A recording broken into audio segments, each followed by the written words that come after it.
ថ្ងៃនេះធ្វើដំណើរកាត់តាមផ្លូវជាតិលេខ5ត្រឡប់មកពី8វិញក៏ឆ្លៀតចូលទៅពិនិត្យផ្ទះជាកម្មកុងបដិសមួយនៅខាងស្រុកកកខេត្តពោធិ៍សាត់ហើយក៏ជាផ្ទះមួយដែលមានຂະຫນាត5x16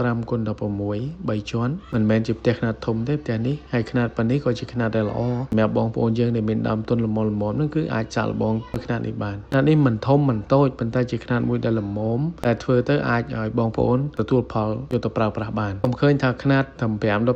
3ជាន់ទេប៉ុន្តែបើសិនជាផ្ទះនេះពេញណាទិន្នផលរបស់វាអាចបានចន្លោះពី20ទៅ25គីឡូក្នុងមួយខែអាហ្នឹងគេហៅថាទិន្នផល maximum អញ្ចឹងមិនតិចទេបងប្អូនកុំឃើញថាអីຂະຫນាតប៉ុណ្ណឹងតូចណាធ្វើទៅមិនបានផលច្រើននោះបងប្អូនគិតខុសហើយកសិកម្មធំក៏ដោយតូចក៏ដោយឲ្យតែយើងធ្វើត្រូវតាមស្តង់ដាររបស់វាគឺយើងទទួលបានផលជោគជ័យដូចគ្នាគ្រាន់តែថា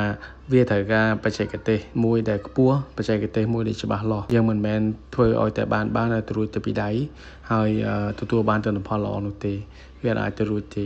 អញ្ចឹងផ្ទះជាកម្មខ្ញុំឆ្លងកាត់បទពិសោធន៍ជាមួយនឹងរឿងនឹងច្រើនណាស់ហើយខ្ញុំក៏បានជួបច្រើនដែរខ្ញុំគ្រាន់តែចង់ចែករំលែកទៅបងប្អូនទាំងអស់គ្នាថាមិនមែនគ្រាន់តែធ្វើឲ្យលឺសំឡេងហើយបានផលនោះទេវាទាមទារបច្ចេកទេសច្រើនណាស់នៅខាងក្នុងបងប្អូនកុំបថុយធ្វើវាដោយខ្លួនឯងរកអ្នកជំនាញដែលមានបទពិសោធន៍ខ្ពស់ធ្វើទៅយើងអាចទទួលបានជោគជ័យតាមបំណងរបស់បងប្អូនបាន